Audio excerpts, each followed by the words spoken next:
ഇല്ല എന്നുള്ളത് പലപ്പോഴും നമ്മൾ പറയാറുണ്ട് അല്ലേ. നിങ്ങളില്ലാന്നുണ്ടെങ്കിലും കുട്ടികളെ ഞാൻ നന്നായിട്ട് നോക്കും, കാരണം ഞാൻ ഇൻഡിപെൻഡൻ്റ് ആണ്. അതേപോലെ തന്നെ വീട്ടിലത്തെ കാര്യങ്ങളൊക്കെ എനിക്ക് നന്നായിട്ട് മാനേജ് ചെയ്യാനായിട്ട് പറ്റും. ഞാൻ സെൽഫ് ഏൺ ചെയ്യുന്നൊരു വ്യക്തിയാണ്. ഞാൻ എന്നുള്ള ഒരു പെൺകുട്ടി, വിമൺ എന്ന് പറഞ്ഞാൽ കംപ്ലീറ്റഡ് ആണ്. എനിക്ക് ഒരാളുടെ ഹെൽപ്പ് ഇല്ലെങ്കിലും ജീവിക്കാൻ പറ്റും. ഇങ്ങനെ കുറേ കാര്യങ്ങളൊക്കെ നമ്മൾ ഭയങ്കര അറഗൻ്റായിട്ട് സംസാരിക്കാറുണ്ട്. പക്ഷേ അതല്ലാതെ എപ്പോഴെങ്കിലും നിങ്ങൾ നിങ്ങളുടെ ഹസ്ബൻഡിനോട് പറഞ്ഞിട്ടുണ്ടോ, ഇതെല്ലാം എനിക്കുണ്ട് എന്നുണ്ടെങ്കിലും നിങ്ങളില്ല എന്നുണ്ടെങ്കിൽ ഞാൻ ഇൻകംപ്ലീറ്റ് ആണ്, എനിക്ക് ഒരു കംപ്ലീറ്റ് ഫീൽ കിട്ടണം എന്നുണ്ടെങ്കിൽ ഡെഫിനറ്റ്ലി നിങ്ങൾ എൻ്റെ കൂടെ ഉണ്ടായിരിക്കണം എന്നുള്ളത്.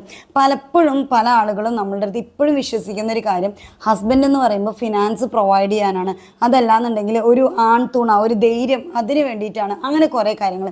ഇതെല്ലാം നിങ്ങൾക്ക് ഇൻഡിപെൻഡൻ്റ് ആയിട്ട് സ്വന്തമായിട്ട് ഉണ്ട് എന്നുണ്ടെങ്കിലും ഹസ്ബൻഡിൻ്റെ എമോഷണൽ ആൻഡ് മെൻറ്റൽ സപ്പോർട്ട് നിങ്ങൾക്ക് കിട്ടുന്ന സമയത്ത് നിങ്ങൾക്ക് കിട്ടുന്ന ഒരു സെക്യൂരിറ്റി ഫീൽ ഉണ്ടല്ലോ, ഈ സെക്യൂരിറ്റി ഫീൽ അതിൻ്റെ ഡെപ്തിൽ നിങ്ങളുടെ ഹസ്ബൻഡിന് കിട്ടും. എപ്പോഴെന്നറിയോ, നിങ്ങൾ നിങ്ങളുടെ ഹസ്ബൻഡിനോട് പറയുകയാണ്